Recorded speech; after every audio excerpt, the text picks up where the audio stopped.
Palabra Fiel presenta Un despertar en la palabra con Leonel Obispo.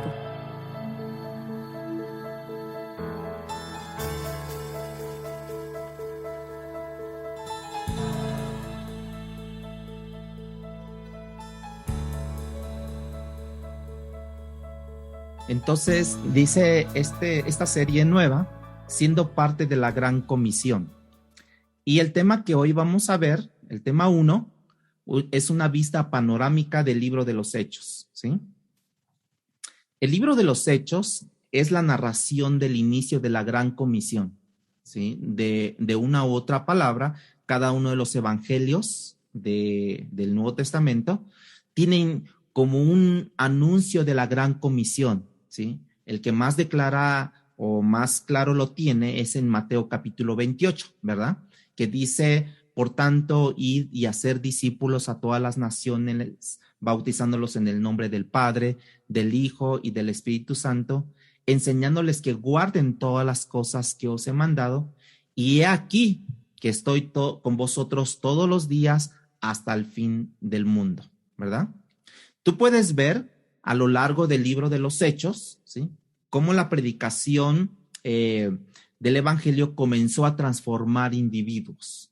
Familias comenzaron a ser transformadas, ciudades enteras empezaron a ser transformadas por el evangelio, Señor. Por ejemplo, el Imperio Romano allí también empezó a tener grandes cambios, ¿sí? Comenzaron a ser cambiadas estas ciudades a la medida que el evangelio se esparció, y nosotros tenemos un compromiso con el Señor Jesucristo de la Gran Comisión, ¿sí? De contribuir a alcanzar familias, colonias y ciudades. Por eso le he denominado a esta serie siendo parte de la Gran Comisión. Si te das cuenta, el apóstol Pablo plantó iglesias en ciudades. Él fue a Roma, él fue a Atenas, él fue a Éfeso, a Tesalónica, él fue a Filipo, y desde donde se podría evangelizar al resto del mundo en ese entonces conocido. El evangelio tiene que continuar esparciéndose porque es la única esperanza, ¿sí? La pregunta es, ¿cuál es el rol para la iglesia? Porque el libro de los Hechos nos va a describir el comienzo de la historia de la iglesia, ¿sí? ¿Cuál es el rol de esta iglesia que comenzó hace 2000 años atrás, hermanos? Bueno, la iglesia se ha ido percatando de cambios en la cultura, en la economía, en la salud, en la ciencia. En esencia, ha estado participando en forma pasiva la iglesia. Cuando ve los cambios, como en este caso el COVID, se alarma, se queja aún, ¿no? Habla acerca de esto, pero no necesariamente ha abrazado de mejor manera la Gran Comisión, que es nuestra tarea, y parece que Dios ha dicho lo siguiente: bueno, ya que ustedes no han ido a proclamar mi evangelio, yo les voy a traer a la gente a ustedes. Van a hacerla, y lo van a hacerlo de diferente manera, ¿no? Como mencionaba Miriam, ¿no? Que fue a un hospital a hacer unos chequeos, y de repente se encuentra hablando con gente allí de Cristo, ¿no? Y dice, y son accesibles, se comportan bien y escuchan y demás. Bueno, entonces, como dice Dios, como ustedes no hacen nada enfrente de todos, entonces yo les voy a traer a las personas. Cuando nosotros nos quejamos de los problemas de nuestro alrededor, nosotros no estamos contribuyendo en lo más mínimo a cambiar las cosas, hermanos. Cuando alguien te dice,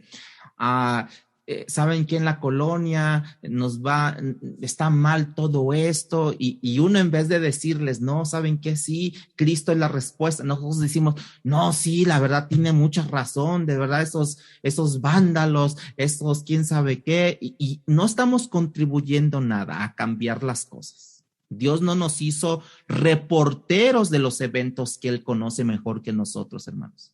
Señor, mira cómo está de tráfico, cómo está la condición de la ciudad, cómo están estas cosas.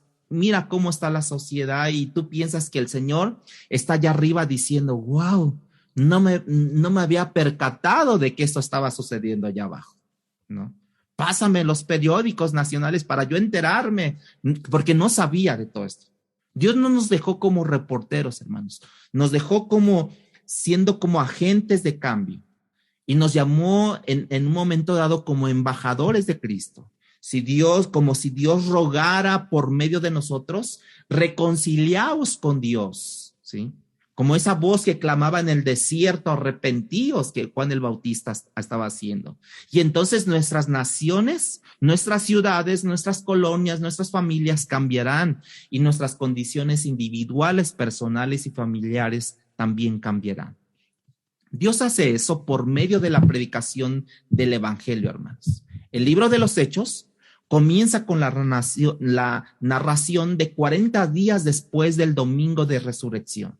Cristo resucita y 40 días después asciende a los cielos y ya no se le ve más allí. Comienza la narración del libro de los Hechos desde ese entonces. 10 días después ocurre el día del Pentecostés, cuando el Espíritu Santo descendió como símbolo de lenguas de fuego, de manera que este es el inicio de la iglesia.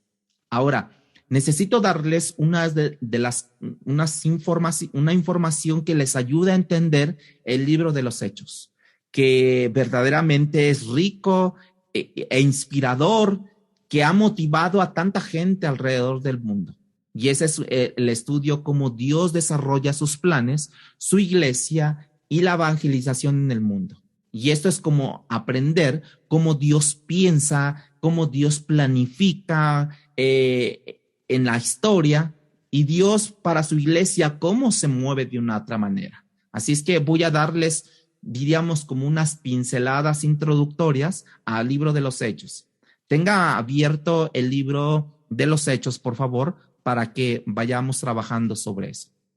Comencemos con el título del libro. Fue realmente el original, este nombre, Libro de los Hechos. Inicialmente circuló este libro sin ningún título, hermanos. Pero posteriormente, como de una manera de identificar el contenido del libro, pues fue de una manera apareciendo el título del Libro de los Hechos, ¿sí? Así se llamó. Algunos le llamaron el Libro de los Hechos de los Apóstoles, ¿sí? La palabra hechos, esa palabra hechos, era un género literario del pasado que usualmente se usaba para destacar hazañas de un individuo. Se puede hacer, por ejemplo, un libro como las hazañas de Alejandro Magno o Simón Bolívar o un líder similar. Los hechos de tal persona, ¿no? Y se usaba mucho este tipo de palabra, ¿sí? en el género literario de ese tiempo. Y la realidad es que el personaje central del libro de los Hechos no es Pedro, no es Pablo, no son los apóstoles en generales. El personaje central del libro de los Hechos es Dios, ya sea en la persona de Cristo, ya sea en la persona del Espíritu Santo. Y algunos han pensado que así deberíamos de llamarle, los hechos del Espíritu Santo, los hechos de Cristo, ¿sí? Un pastor anglicano, John Stott, murió apenas en el 2011, sugirió que le llamáramos a este libro la continuación de las palabras de Jesús por medio del Espíritu Santo a través de los apóstoles. Muy largo, ¿verdad? Muy largo. Pero es lo que el libro es en realidad, es la continuación del Espíritu Santo, de Jesús a través del Espíritu Santo, a través de los apóstoles. Esa es en realidad, ¿sí? En realidad, en alguno de los papiros que se encontraron simplemente apareció como Hechos de los Apóstoles, ¿sí? Pero al final del siglo II de nuestra era, ya sabíamos cuál era el nombre para el libro y también estaba establecido quién era el autor. Su autor es aceptado universalmente como Lucas, el médico, el doctor, ¿no? Colosenses capítulo 4, versículo 14, nada más apúntelo. Pablo le llama el médico amado, ¿sí? Obviamente entendemos que había una buena relación de amistad entre ellos dos. Incluso Lucas se fue en un viaje misionero con Pablo, ¿no? Y Pablo por eso lo menciona en Colosenses capítulo 4, versículo 14. Lucas, quizás por su misma condición de médico, ¿sí? Porque él era médico de oficio, de profesión, fue un individuo muy educado, porque él tiene, diríamos, en esta descripción de esta narración, el vocabulario más amplio del Nuevo Testamento. Él tiene el griego sumamente pulido, que solamente el autor de los Hebreos y las cartas de Pablo pudieran ser similares en cuestión del vocabulario, ¿sí? En cuanto a la fecha del libro de los Hechos, es importante que ustedes lo anoten, hermanos, que no solamente lo están escuchando, porque luego a veces es importante tener todos estos recursos para poder para saber y para recordarlos, ¿sí? En cuanto a la fecha de este libro, la mayoría de los eruditos, la mayoría de los académicos piensan que se escribió entre el año 60 y 70 de nuestra era. Lo que el libro de los Hechos hace es que nos brinda un panorama del poder de la palabra de Dios para transformar vidas y sociedades. Nosotros vemos a lo largo del libro de los Hechos de manera que el movimiento cristiano se expande en contra del viento y marea de forma indetenible. Esa es una de las maravillas de este libro, que siendo que la iglesia opuesta a todo el movimiento religioso y político de esos días, la iglesia seguía avanzando mediante persecuciones, mediante desafíos, iba en contramarea, ¿no? Siendo contracultural además, ¿no? Por eso decimos que la palabra de Dios es contracultural a la cultura que nosotros llevamos en nuestras vidas. Y era realmente curioso ver que una iglesia pobre, perseguida, que comenzó con 11 hombres, se extendió y se expande y toca las bases del Imperio Romano, lo termina derrumbando, simplemente socavando sus bases morales. Y la única explicación histórica que podemos dar es que la predicación del evangelio en medio de las peores circunstancias y un Dios que hace que su iglesia prevalezca en contra de los peores augurios, ¿no? O de las peores condiciones, ¿no? O de lo que le llegaba a suponer que le iba a pasar a la iglesia. Cuando la mayoría de la gente piensa en el poder de Dios, la mayoría piensa en milagros. Cuando tú lees toda la palabra, pero sobre todo en el Nuevo Testamento, aunque el libro de Génesis es tan claro en cuanto a lo que voy a decir ahorita, cuando Dios empieza con su poder, Él revela en forma prioritaria el poder de su palabra.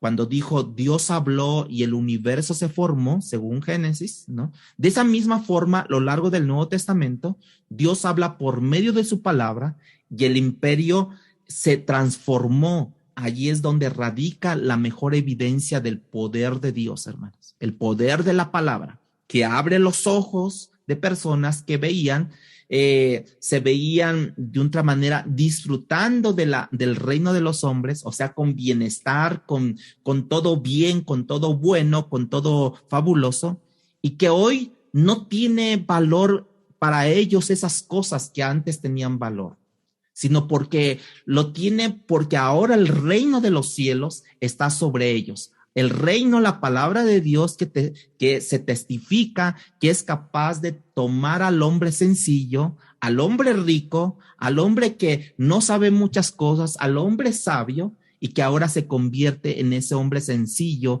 en un hombre sabio, humilde, receptor de la palabra de Dios.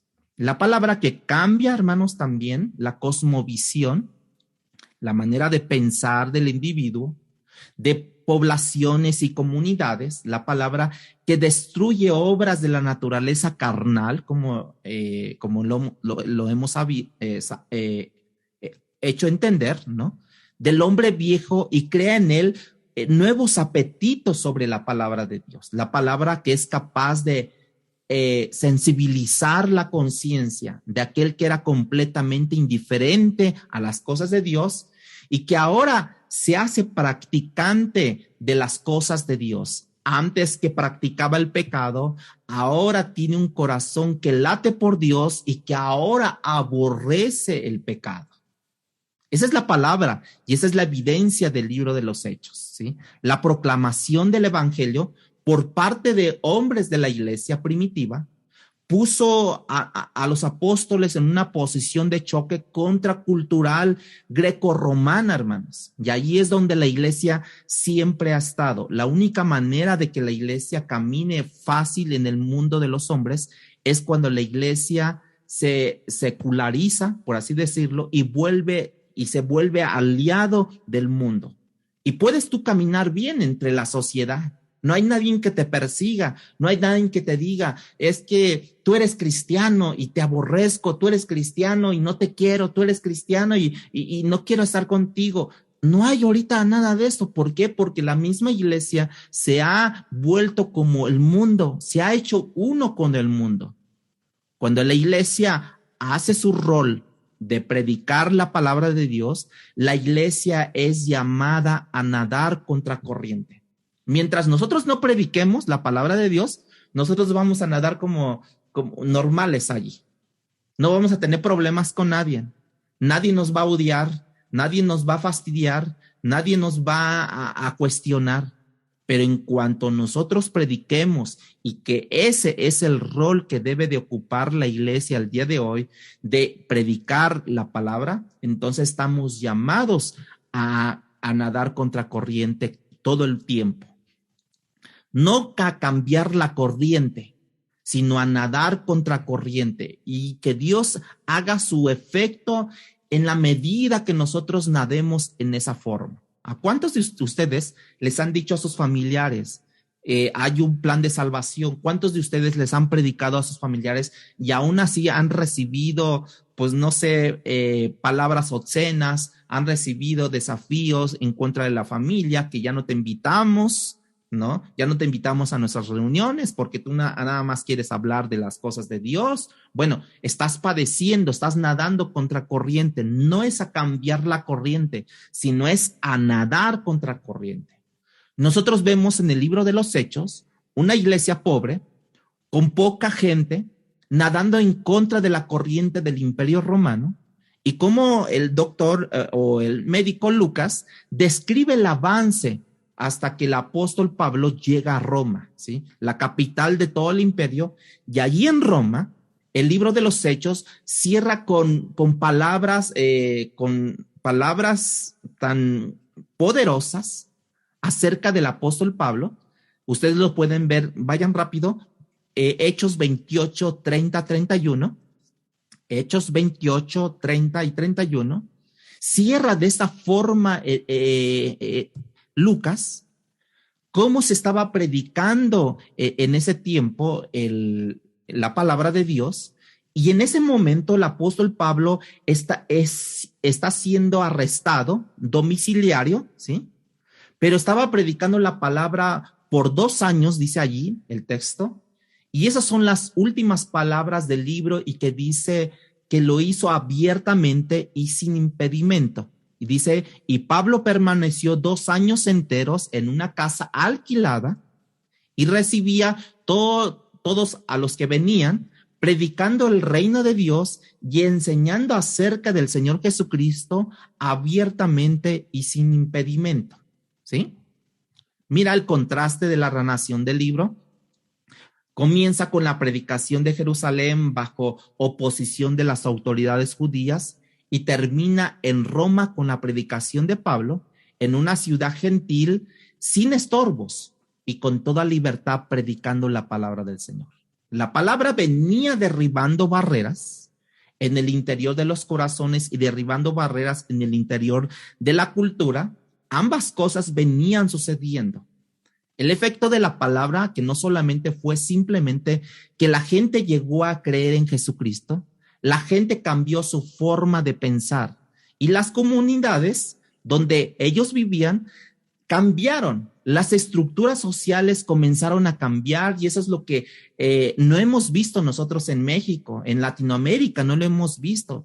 Lo que necesitamos ver, la única manera de hacer eso es predicando la palabra, yendo, enseñando, predicando la palabra de Dios. A lo mejor ni los vecinos saben que somos cristianos. A lo mejor ni los vecinos saben que somos hijos de Dios. No hemos hecho ese ruido que posteriormente lo vamos a ir viendo cómo lo estaban haciendo estos cristianos del primer siglo. Nosotros vemos en el libro de los Hechos cómo la cosmovisión cristiana comenzó a invadir la cultura del Imperio Romano, cómo comenzó a transformar la sociedad, cómo estaban cambiando las leyes. En la medida que tú sigues la historia por los últimos 5 años del libro de los Hechos, la metodología una vez más fue la predicación de la palabra, la predicación no adulterada de la palabra. La predicación de Lucas cubre los primeros 30 años. Toda esa historia que les voy a narrar, todo el libro de Hechos, ocurre o cubre los primeros 30 años de la iglesia naciente de nuestra era. Ahora vamos a dar una vista panorámica de esos 30 años de historia. Esto implica, hermanos, que ustedes tienen que poner mucha atención, que no tienen casi que pestañear, tienen que poner todas sus antenitas bien paradas, ¿verdad? Como decía el Chapulín Colorado, ¿verdad? Pero en ese periodo del Evangelio que fue predicado, iglesias fueron plantadas, vidas y familias comenzaron a cambiar y pronto comunidades enteras fueron transformadas. El libro de los Hechos comienza con un encuentro del Cristo resucitado y sus discípulos allí.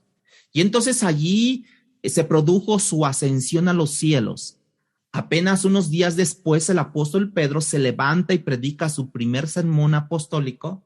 Y de esa predicación vienen a Jesucristo 3,000 personas, se convirtieron. Nacieron de nuevo del fruto de un solo sermón. Mi pregunta es, ¿qué fue lo que Pedro predicó en ese sermón? ¿Sí? No fue filosófico el mensaje. Pedro predicó la palabra de Dios. Usted lo puede ver en Hechos 2, versículo 16 al 36.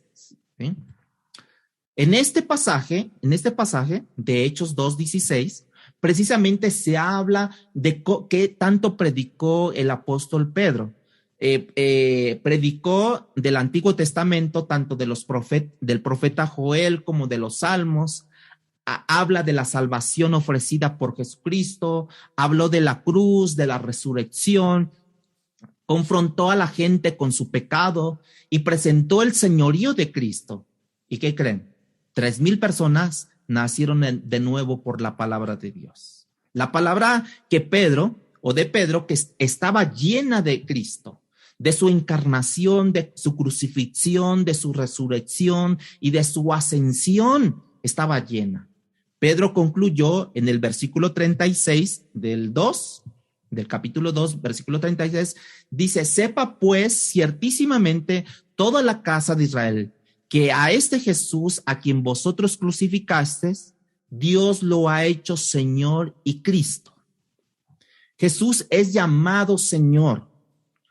Un título que tenía mucho significado para los gentiles, Señor, pero es llamado Mesías. Cristo es la traducción de la palabra Mesías, Cristo, que tenía un gran significado para los judíos, hermanos.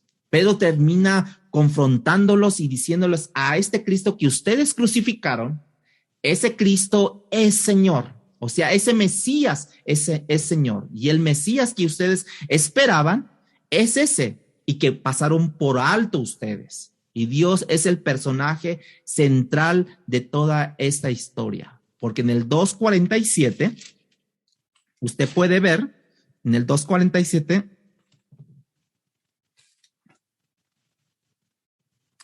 dice: alabando a Dios y teniendo favor con todo el pueblo, y el Señor añadía cada día a la iglesia los que habían de ser salvos. Dios hace eso. Dios es quien atrae a la gente. Dios es quien agrega a la gente. Dios es quien hace nacer de nuevo. Dios es el protagonista de toda la historia, y el libro de los Hechos nos deja ver eso muy claramente, hermanos. Pero Dios utiliza estos barros, Dios utiliza estos vasos de barro para poder llevar la palabra de Dios. Unos capítulos más adelante, nosotros nos encontramos que la iglesia ya tiene unos 5,000 hombres, no contando ni mujeres ni niños, de manera que la iglesia en pocos días había crecido de 11 discípulos a 3,000 ahora y quizás unos 10,000 si consideramos las mujeres y los niños y los hombres. La pregunta es, ¿qué le dio el crecimiento a la iglesia? Porque dice que la iglesia crecía por el favor de Dios que estaba con ellos. La iglesia crecía para cumplir con la promesa del Señor Jesucristo que las puertas del Hades no prevalecerían contra su iglesia. La iglesia crecía básicamente porque el pueblo era de un solo sentir, de un solo corazón. ¿Cómo era el pueblo, hermanos? De un solo sentir, de un solo corazón. No había división entre ellos. ¿No había qué? División entre ellos. Y la iglesia crecía porque se dedicaba a la enseñanza de los apóstoles, a la comunión con Dios, a la comunión con los hermanos, como el libro de los Hechos nos deja ver, ¿sí?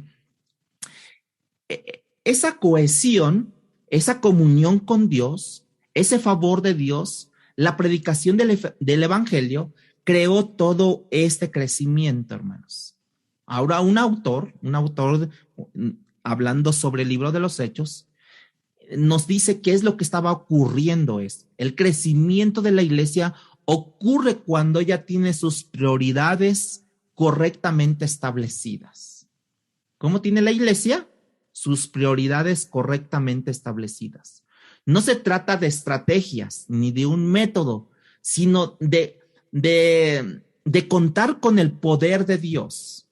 Las iglesias crecen cuando el evangelio es predicado. ¿Cómo crecen las iglesias, hermanos? Cuando el evangelio es predicado. ¿Amén? ¿Amén o no amén? El crecimiento de la iglesia diríamos que en ese momento tiene a las autoridades frustradas, esta iglesia primitiva. Esto está en el libro de los Hechos. ¿Por qué? Porque los perseguían a los hermanos, los encarcelaban a los apóstoles, prohibían la predicación, pero dice la Biblia que la iglesia seguía creciendo. ¿Qué es lo que vamos a hacer? Decían las autoridades. Los encarcelamos, les prohibimos que hablen, los perseguimos y ellos siguen creciendo. Cuando tú llegas al capítulo 5, versículo 28 de los Hechos, recuerda que todo lo que vamos a ver el día de hoy es una vista panorámica nada más, ¿sí? Porque después ya vamos a ir versículo por versículo. O sea, dice en 5:28, diciendo, nos mandamos estrictamente que no enseñasen en ese nombre, y ahora habéis llenado a Jerusalén de vuestra doctrina, y queréis echar sobre nosotros la sangre de ese hombre. O sea, dicen las autoridades, hermanos, ustedes han hecho todo lo opuesto de lo que yo les dije. Ustedes no han callado. Ustedes andan por ahí callando, hablando en las calles. Yo les dije que guarden silencio. Pues, ¿qué resta? Matarlos a ustedes.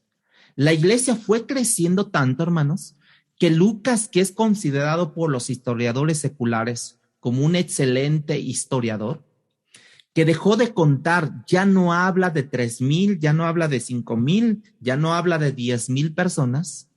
Entonces él comenzó a relatar el crecimiento de la iglesia. Vean lo que dice capítulo 6, versículo 7. Y crecía la palabra del Señor, y el número de los discípulos se multiplicaba. O sea, ya había perdido la cuenta Lucas. Ya no había contador para él. Ya no.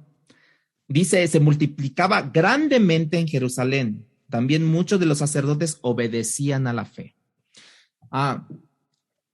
Y Jerusalén aquí era el centro judío. O sea, era la mega, ¿no? Allí era lo más importante en ese entonces. Y eso era lo que Martín Lutero dijo. Y esto obedece a lo que dice aquí al final. También muchos de los sacerdotes obedecían a la fe. Muchos de los sacerdotes obedecían a la fe. Y eso es lo que le pasó a Martín Lutero. Martín Lutero, un monje que fue un sacerdote, se convirtió. Eso le pasó a otros en la época de la Reforma, que eran sacerdotes que dejaron lo que habían enseñado para abrazar la revelación bíblica no adulterada con un nuevo entendimiento de la palabra de Dios. Y en este texto que leímos, ¿no?, que la palabra de Dios crecía y el número de los discípulos se multiplicaba en gran manera. Hay tres frases claves para analizar que un comentarista dijo, ¿no? Por ejemplo, la primera palabra es la palabra crecía, ¿sí? Esa frase, la palabra crecía. Más bien se pudiera traducir como se sigue creciendo o sigue creciendo porque está en un tiempo indicativo imperfecto, lo cual implica un crecimiento continuo o como le llamaban en un tiempo continuo. No fue como que la palabra de Dios creció, sino crecía. ¿Sí me entienden? O sea, no llegó a un límite de crecimiento y ahí se quedó, sino que sigue creciendo, continúa creciendo la palabra de Dios. La segunda frase que quiero que analicemos es el número de los discípulos se multiplicaba, ¿sí? Y otra vez entra aquí el griego, esta frase sugiere un crecimiento continuo también. El número de los discípulos se multiplicaba en una forma continua, que hasta el día de hoy sigue continuando, sigue creciendo, sigue creciendo, sigue creciendo, sigue creciendo, ¿sí? Y la tercera frase es el hecho de que muchos de los sacerdotes obedecían a la fe, ¿sí? Aparece también de una forma verbal que implica conversiones duraderas, hermanos, y no brotes momentáneos y emocionales de momento, como a veces hemos visto en la historia de la iglesia más reciente.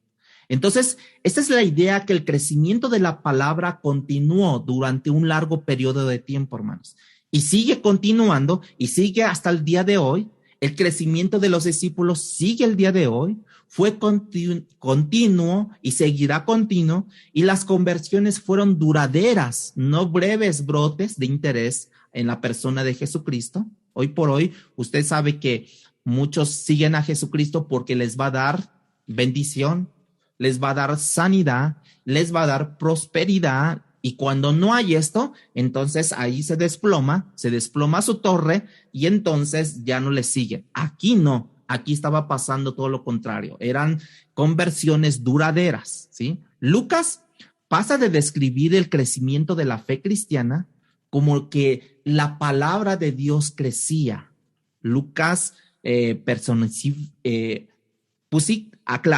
da claridad a la palabra, como si la palabra fuera una persona que crecía, y como que si la palabra dijera que seguía creciendo la iglesia, como Génesis cuando dijo, y fue hecho por la palabra de Dios, cuando él dijo, sea la luz, fue la luz. O sea, así de esa forma fue la palabra creciendo, que dijo, sean salvos, y fueron salvos en ese momento.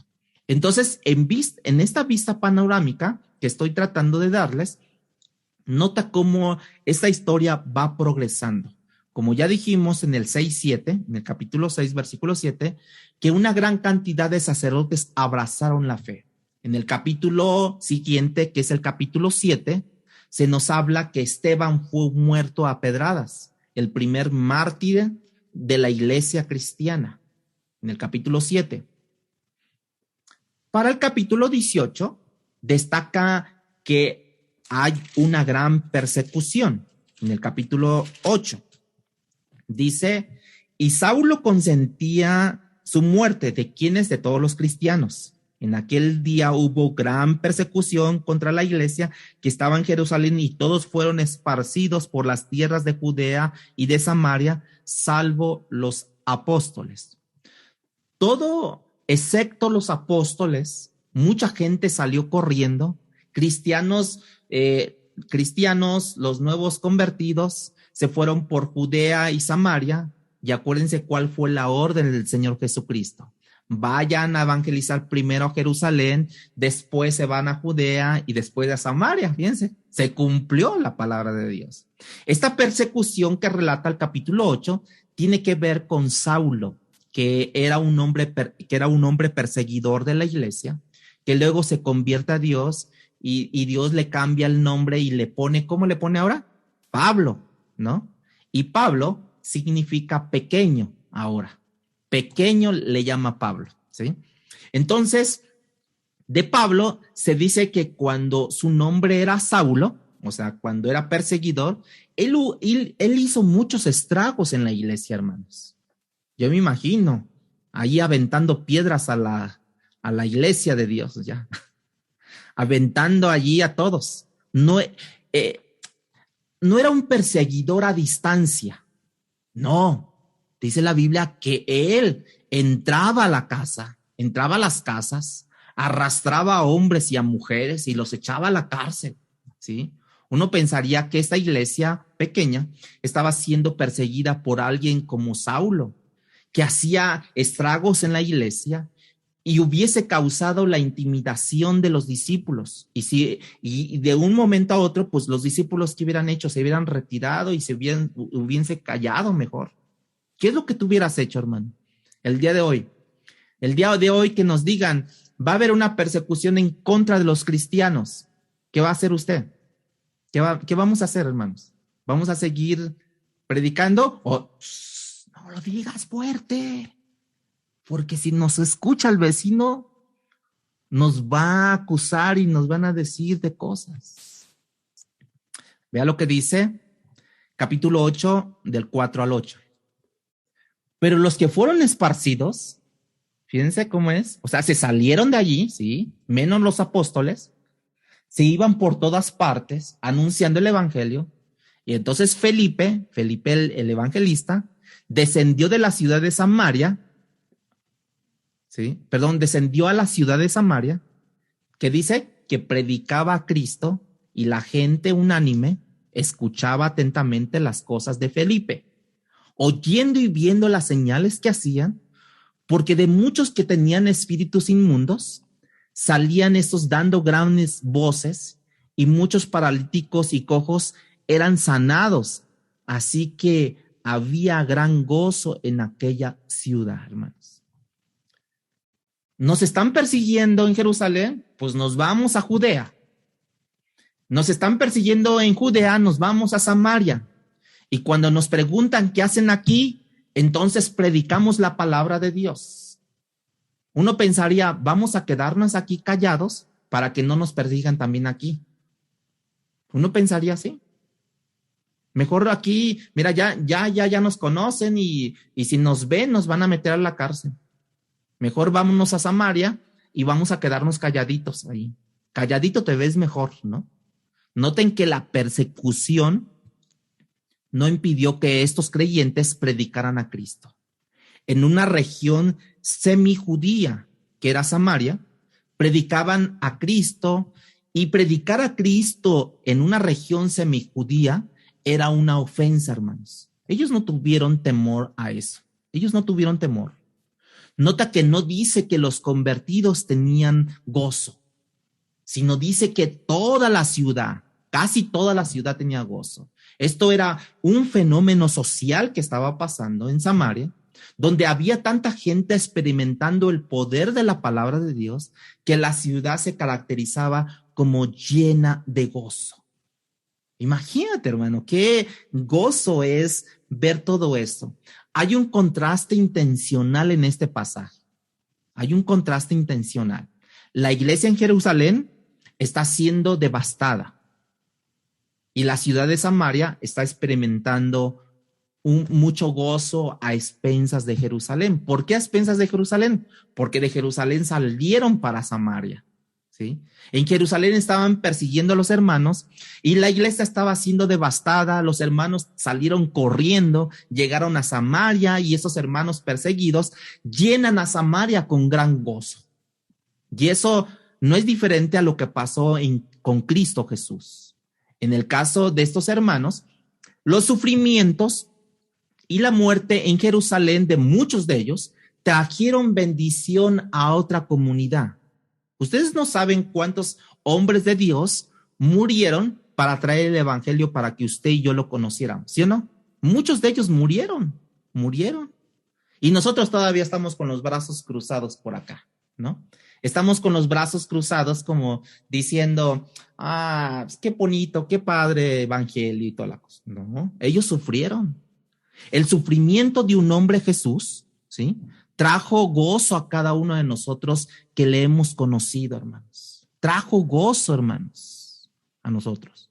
La pregunta es si nosotros estamos dispuestos a ser así. Si tú y yo estamos dispuestos al sacrificio, al sufrimiento, con tal que otros, que otros tengan gozo, pueden experimentar el gozo del Señor. ¿Usted está dispuesto, hermanos? ¿O no está dispuesto a sufrir?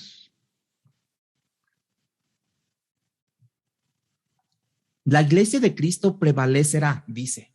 Y quizás algunos de nosotros en un momento Dios nos va a pedir que pasemos por la tribulación, la dificultad, por el dolor, con la única intención de que nosotros sirvamos como instrumentos de evangelización o que nosotros sirvamos como testimonio. Y hasta dónde puede la gracia de Dios sostenernos en medio del sufrimiento, hermanos. O sea, no es cosa fácil esto. Si tú estás pensando que voy a tener una disposición para esto, mira, cuando Dios diga, cuando Dios decida, Él no te va a preguntar si estás dispuesto. Él no te va a pedir permiso. Él te va a decir, como le dijo a Moisés en ese momento, Moisés, de regreso a Egipto.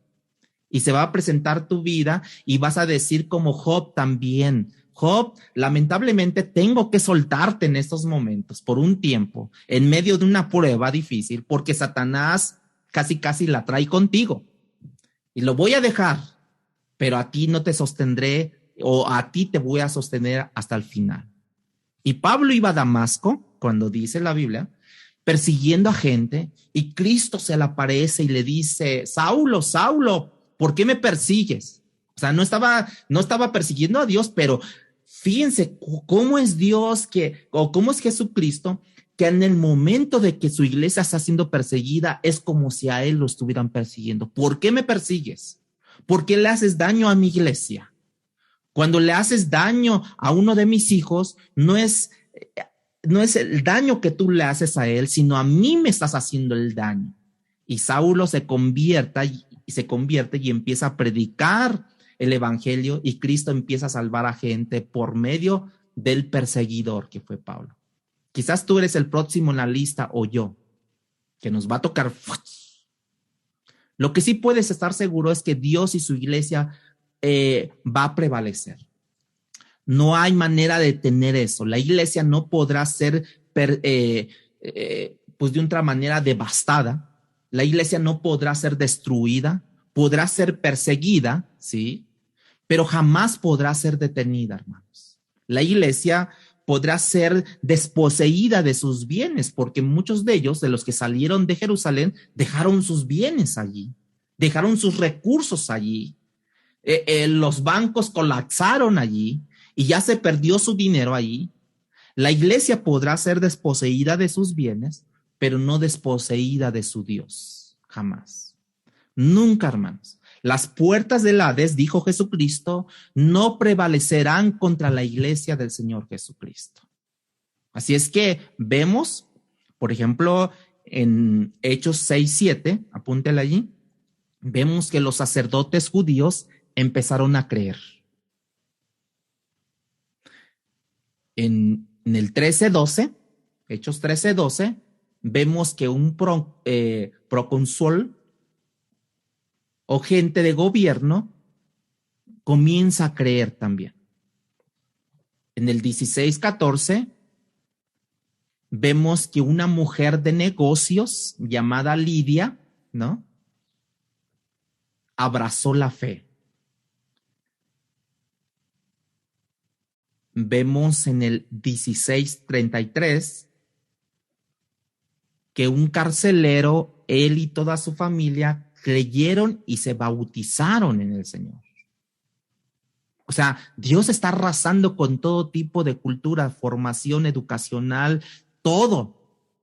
En el 17:2 vemos que gente prominente y de influencia, gente de distinción, fueron convertidos. O sea, todas las esferas sociales fueron afectadas por la predicación del evangelio, hermanos. En el 19:19 vemos que gente abandona prácticas paganas como hechicería, magia y demás cosas y se convierte a Cristo. Esos ejemplos que acabo de mencionar, hermanos, son ejemplos de personas que llegaron a creer. No son muestra de lo que está ocurriendo en nosotros el día de hoy. No es muestra, pero en ese momento se estaba mostrando todo esto, que Dios estaba arrasando con todas las esferas. Ahora déjeme dar una panorámica, cómo esta iglesia iba creciendo y cómo es que Lucas, compañero de Pablo, como historiador muy agudo, va revelando o va relatando esta situación. Por ejemplo, 6 frases de crecimiento claramente identificadas en el libro de los Hechos. Ya dijimos, la primera es 6:7, que es la palabra de Dios crecía. La palabra de Dios crecía en el 6:7. En el 9:31 dice que después de la persecución, la iglesia entra por un tiempo en paz, en el 9:31. En el 12:24, ¿sí? En este capítulo matan a Jacobo, el primero de los apóstoles. Allí es donde muere el primero de los apóstoles, en el 12:24, ¿sí? Fue martirizado, ¿sí? En el mismo 12:1, después de la muerte de Jacobo, ¿sí? Uno pensaría que la iglesia retrocedió o se debilitó. No, porque en el 16:5 dice que la iglesia que ya había creído, ahora estaba confirmando la fe, ¿sí? Y diariamente crecían en número. O sea, en pocas palabras, la muerte de Jacobo trajo, trajo lamento, pero trajo un gran avivamiento, ¿sí? Desde la muerte de Esteban, trajo un gran avivamiento. En vez de que los callaran, ellos siguieron. Fue un movimiento tremendo. En el 19:20 dice que la palabra de Dios hacía guerra contra la oposición, ¿sí? Pero igualmente la palabra prevalecía, la palabra de Dios. Y pudiéramos decir que lo que pasó en la Reforma en el siglo XVI, ¿sí? También fue el fruto de la palabra de Dios que fue creciendo con un nuevo entendimiento. Muchos de ellos murieron, hermanos. Muchos de ellos fueron decapitados también. Muchos de ellos fueron quemados también. Muchos de ellos fueron muertos a espada, ¿sí? En la Reforma. Que hoy, por ellos, avanzando de Asia, llegó a Europa la palabra de Dios y de Europa viene a América la palabra de Dios. Y nosotros entonces abrazamos la palabra de Dios que antes en la Reforma fueron muchos de ellos que abrazaron, los sacerdotes abrazaron la palabra, la fe en Dios. Muchos de ellos tuvieron que ser mártires también. En el 28, 30, 31, que ya lo dijimos, en esta última frase de crecimiento, o en esta fase de crecimiento, ya está en Roma Pablo, está siendo preso Pablo, pero tiene este crecimiento, tiene una paz también, que él por 2 años estuvo ahí, después lo mataron, muchos dicen que lo decapitaron, pero tuvo una paz allí que pudo predicar el evangelio abiertamente, pero tenía que estar ahí encarcelado. Bueno, dice que rentó una casa, ¿no? Pero estaba ahí como prisionero domiciliario, ¿sí? Era el corazón del imperio romano, hermanos, Roma.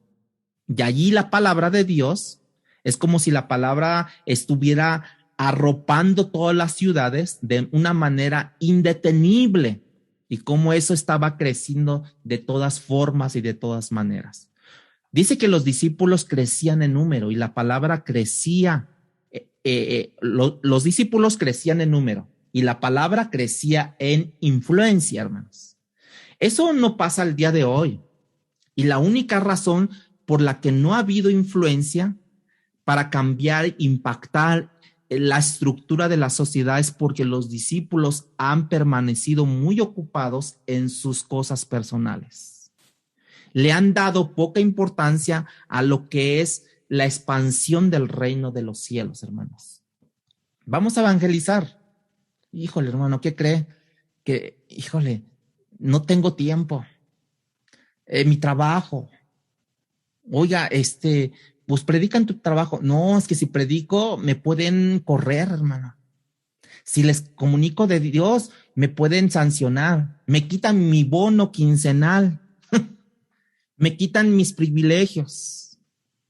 De manera que la iglesia es considerada en ese momento, cuando estaba todo aquí, ha pasado de no solamente decir la palabra, sino actuar en la palabra.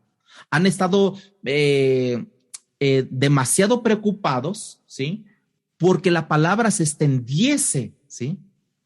Pero la verdad es que hoy por hoy, hermanos, estamos tan preocupados por nuestra salvación personal, porque hasta decimos, la salvación es personal. Ay, tú si la escuchas o no. No, no, no. Estamos tan ocupados en nuestra salvación personal que nosotros, nuestra conciencia, hemos perdido una conciencia ciudadana, pero peor aún, hermanos, poca conciencia de la responsabilidad ante el reino de los cielos que nos dejó a nosotros como embajadores de Dios, hermanos. De manera que la iglesia es la embajada del reino de Dios. Y nosotros somos embajadores para rogar a los hombres, reconciliaos con Dios, hermanos. Todos tenemos ese gran ministerio de la reconciliación, o sea, de predicar la palabra de Dios. No solamente de escucharla y de decir, oye, qué padre, qué bueno, gracias y gracias y bye bye, ¿no? No, somos responsables de predicar la palabra de Dios. Los verdaderos discípulos comparten en su diario vivir la palabra de Dios. ¿En dónde? En el camión, en el metro, en donde se te dé la oportunidad de predicar la palabra de Dios, de manera natural, porque no puede dejar de hablar lo que han visto y oído, decía la palabra de Dios. No puedes dejar de parar, no puedes dejar de decir lo que has visto.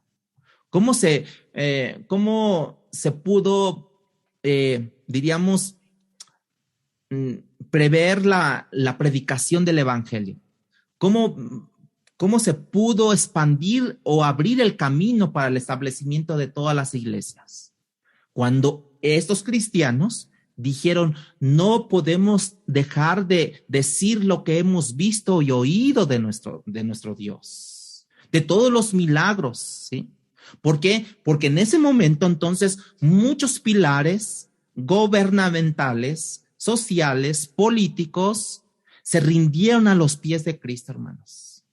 El crecimiento de la iglesia siempre ha habido una función de la predicación de la palabra. Si usted no predica la palabra, no con estrategias humanas, sino si usted no predica la palabra de Dios, entonces no va a pasar nada. No va a pasar nada, ¿sí? Y eso se ha visto en la historia. Cuando una iglesia no es activa en la predicación de la palabra de Dios, entonces no pasará nada. El púlpito estará vacío, no habrá palabra de Dios, no habrá nada de esencia de la palabra de Dios. El crecimiento de la iglesia siempre ha sido en función de la palabra de Dios. Yo le predico a mi vecino y lo invito a la iglesia. Yo le predico a mi jefe de trabajo, a mi compañero de trabajo y lo invito a la iglesia. Eso es lo que hace el crecimiento de la iglesia. Y eso es lo que hizo en la iglesia primitiva, el crecimiento que crecían el número de los discípulos y la iglesia y la palabra crecía en influencia. El crecimiento de la iglesia siempre ha sido en función de la palabra de Dios. Y eso facilitó, hermanos, la transformación de la ciudad, de la sociedad, de las ciudades, donde las iglesias estaban siendo establecidas. Ahí surgió esto. Me sorprende, hermanos, lo indetenible que era la iglesia, porque empiezas a revisar la historia y notamos que la cabeza de la iglesia lo matan. ¿Quién fue la cabeza de la iglesia? Jesucristo. Lo matan y él resucita, ciertamente. Este es el único movimiento que se levanta no sobre la vida del fundador, sino sobre la muerte del fundador y posteriormente a su resurrección. ¿Sí me entendieron esto? Que este movimiento de discípulos no se levanta en la vida del fundador, sino se levanta sobre la muerte del fundador y posterior resurrección. Entonces, matan a Cristo y la iglesia pasa de 11 a 3,000, matan a Esteban y la fe se expande de Jerusalén, se va a Judea, a Samaria, matan a Jacobo y entonces la palabra de Dios crece y se multiplica, ¿sí? Mientras esto pasa acá, ahora, ¿qué está pasando en las ciudades? Por ejemplo, bueno, Jerusalén, que es, diríamos, como que la Meca, la copa llena de las enseñanzas de los apóstoles, porque todos salieron, ¿se acuerdan? Menos los apóstoles, ellos se quedaron en Jerusalén. Samaria se ha llenado de gran gozo. Éfeso, del cual no hemos hablado todavía, comenzó a transformarse de todas sus prácticas paganas, ¿sí? Y entonces vemos, vayan al capítulo 19, versículos 18 y 19.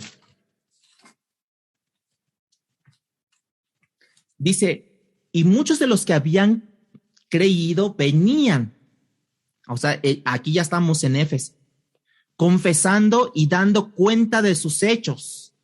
Asimismo, muchos de los que habían practicado la magia trajeron sus libros y los quemaron delante de todos, y hecha la cuenta de su precio, o sea, como que ahí como que calcularon como cuánto eran de todos esos libros, hallaron que eran 50,000 piezas de plata. ¿Sí? Versículo 18 dice que esto lo hicieron en una forma pública, hermanos. O sea, por eso es que no negaron, no escondieron su fe, no dijeron, ay, vamos a hacerlo aquí porque si no nos van a ver ahí. No, lo hicieron público. Y eso, y en el versículo 19 dice que estos no eran pocos libros, hermanos.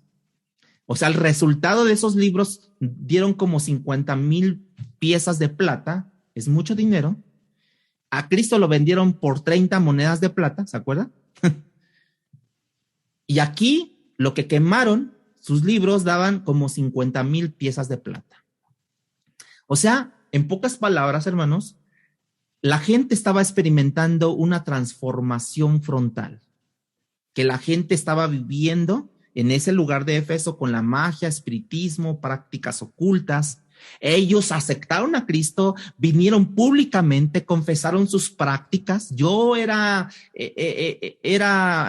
espiritista, yo era de esta otra cosa, ¿no? Yo practicaba esto. Traían sus libros y los quemaban públicamente. Hermanos, una de las cosas más difíciles de cambiar es la práctica religiosa de las personas.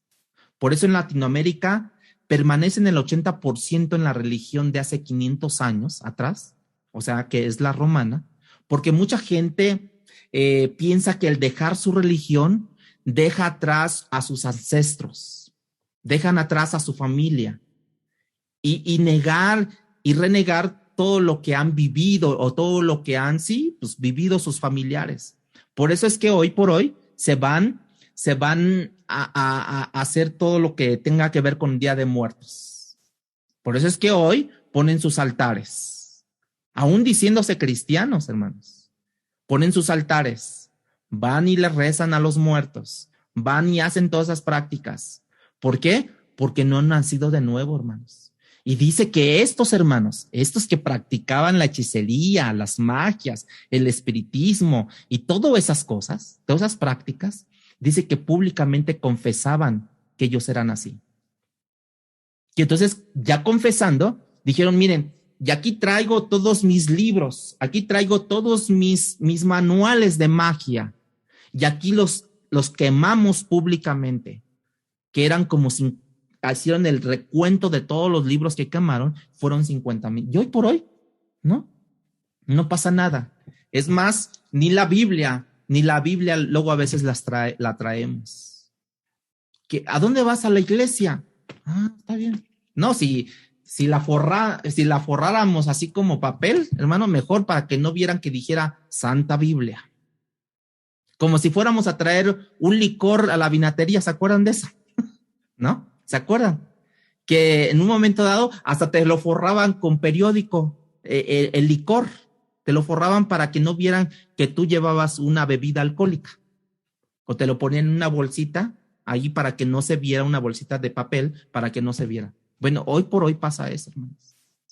O sea, la gente no está experimentando una transformación frontal como en ese momento estaban viviendo ellos. ¿Por qué? Porque yo digo, o no has nacido de nuevo, o no te has dado cuenta del verdadero amor que Dios tiene para contigo y que Dios ha hecho contigo. ¿Sí? Sin embargo, esto es justamente lo que estaba pasando en Éfeso, hermano. Y el cambio de tal forma que hubo en ellos que los plateros de ese tiempo, los que se dedicaban a la fabricación de medallitas, sanjuditas, a la diana de los efesios y demás cosas, a todos los dioses, un tal Demetrio, usted lo puede ver allí en 19:24, un tal Demetrio se levantó en ira porque su negocio se iba declinando. Ya no estaba vendiendo medallitas, ya no estaban vendiendo amuletos, ya no estaban vendiendo los plateros en ese tiempo muchas cosas.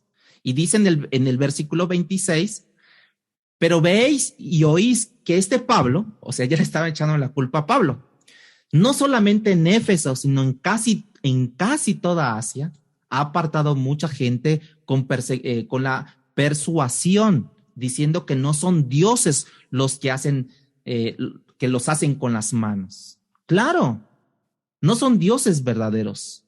¿No tienen que hacerlos con las manos? Claro. Los negocios de la ciudad comenzaron a ser afectados, hermanos. O sea, vean, no solamente en el estado de las esferas sociales, las estructuras políticas, sino también la esfera económica estaba siendo afectada. En ciudades o comunidades donde el avivamiento estaba ocurriendo. Por así decirlo, los bares estaban cerrando. Hoy nosotros les conocemos como las discotecas estaban cerrando. Muchos de ellos. Porque la gente comenzó a ser transformada. De tal manera que la gente no tenía deseo de participar en las cosas que hasta en ese momento habían sido su gozo y su entretenimiento. Muchos de los hombres iban, por ejemplo, a Corinto, que era un puerto, y un puerto donde había mucho comercio a nivel, en ese tiempo mundial. Ahí se congregaban todos los navegantes, todos los capitanes. Había muchos burlés o muchos antros o muchas discotecas o mucho todo eso para entretenimiento de todos los que llegaban allí. Bueno, tan así que fue afectado allí en Éfeso, fue afectado la economía, donde Demetrio, que dice aquí, empezó a decir, oigan, pues, ¿cómo le hacemos? Porque Pablo ya está metiéndose aquí, ya está diciéndoles que esos no sirven para nada porque son hechos de mano de hombre. Entonces ya se nos va a bajar la economía. Y eso es lo que estaba ocurriendo aquí, hermano. Los negocios estaban siendo afectados, que es increíble el testimonio que dice la palabra, que esto no solamente estaba pasando en Éfeso. El mismo Demetrio dice que en casi toda Asia, o sea, todos los que se dedicaban a hacer todo esto estaban siendo afectados. En Asia Menor, a lo que se está refiriendo es que es a lo que hoy se corresponde a Turquía, ¿sí? Toda esa región tiene negocios en ese momento afectados por la predicación de la palabra de Dios. Si pudiéramos decir que una frase es que ese tiempo fue un terremoto espiritual para aquellas ciudades, un terremoto espiritual. Tú puedes ver que el comienzo de los hechos fue el comienzo de la gran comisión, ¿sí? Pero si eso pasó bajo el Imperio Romano perseguido, ¿no? Tú y yo podemos cobrar ánimo y esperanza de que algo puede pasar en nuestra región. Nosotros no estamos siendo perseguidos. Nosotros tenemos libertad de la predicación de la palabra. Nosotros podemos decirle a nuestros vecinos, nosotros podemos hablar con un policía y decirle que Cristo le ama y hay salvación para él y hay perdón de sus pecados. No pasa nada, ¿no?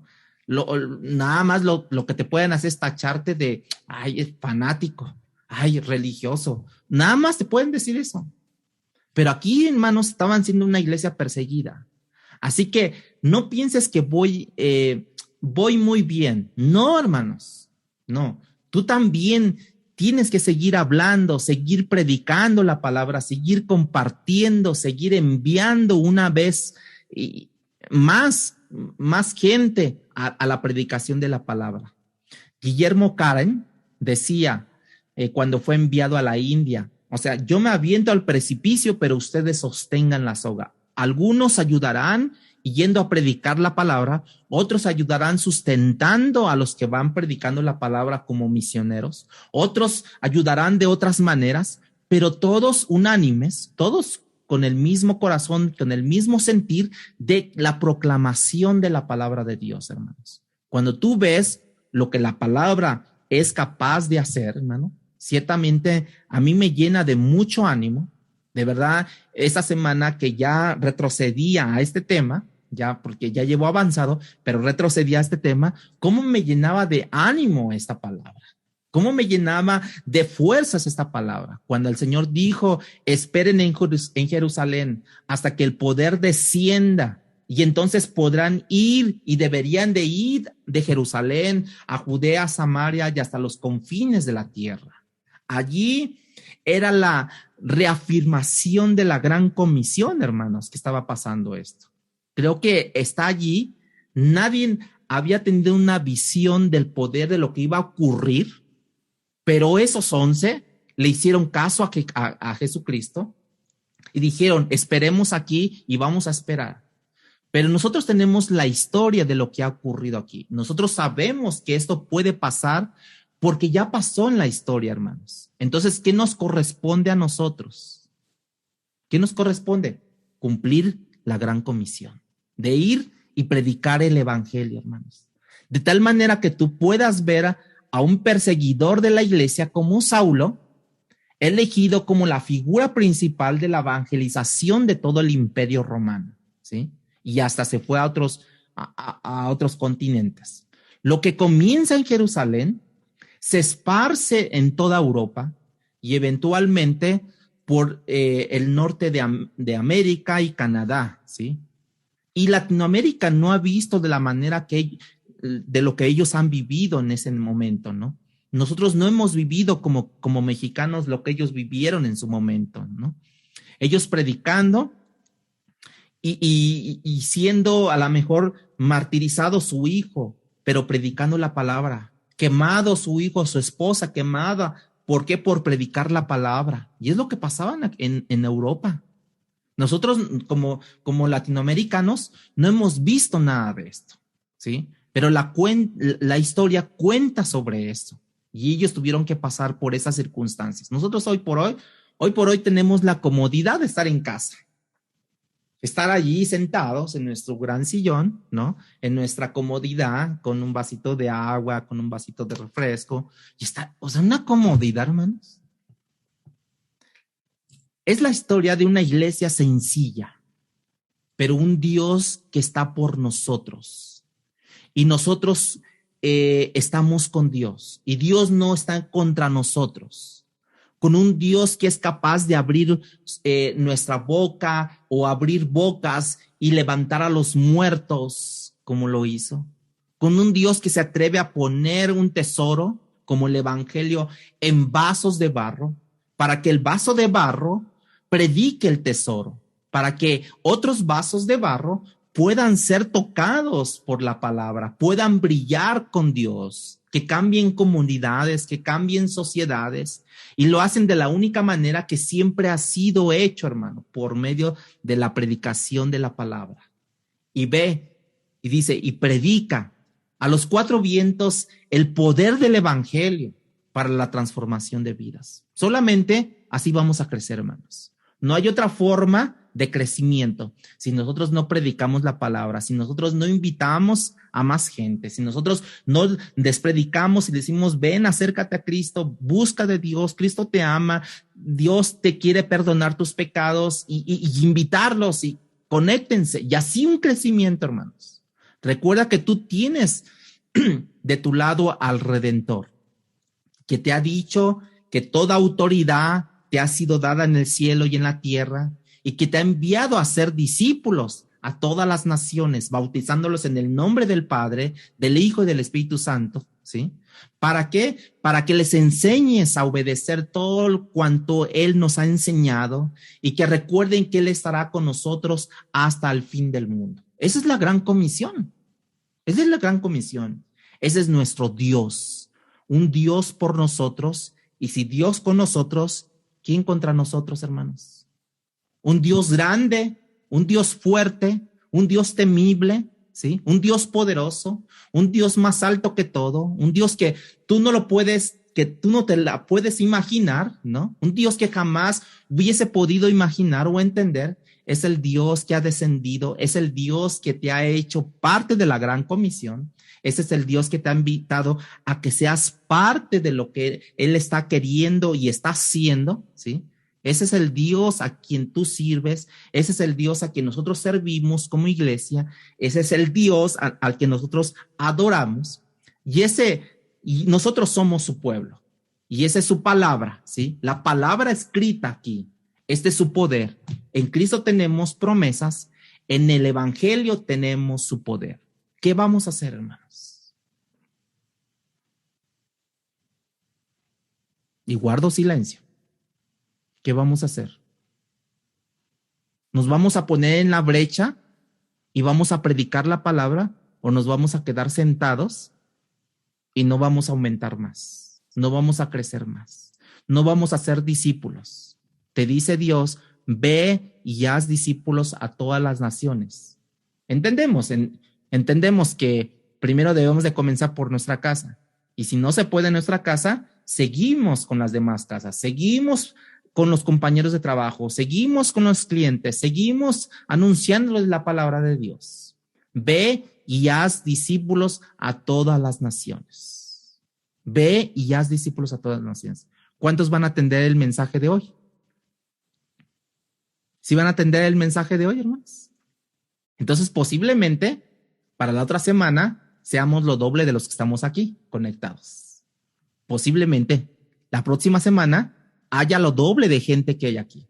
¿Por qué? Porque tú invitaste a alguien, porque tú llamaste a alguien, y ese es un libro desafiante que Dios puso en mi corazón hace un par de meses, y me dijo, comienza con esto, comienza con esto, comienza con esto, porque solamente así vas a crecer, solamente así van a crecer, solamente así van a ser discipuladores, solamente así van a ser y van a ir y van a predicar la palabra de Dios.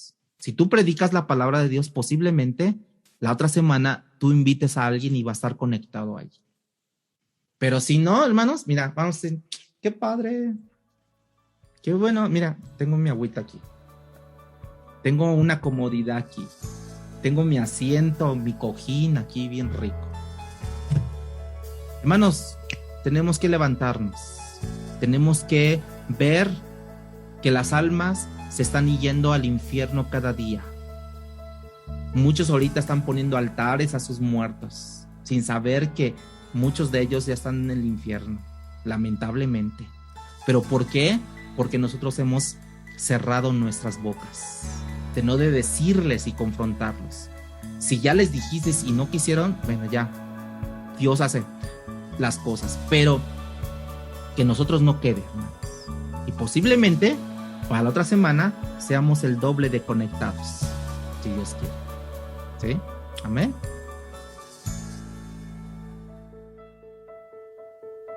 Palabra Fiel presentó Un despertar en la palabra. No olvides buscarnos en Facebook y YouTube como Iglesia Palabra Fiel CDMX y seguir las transmisiones por Zoom de cada domingo.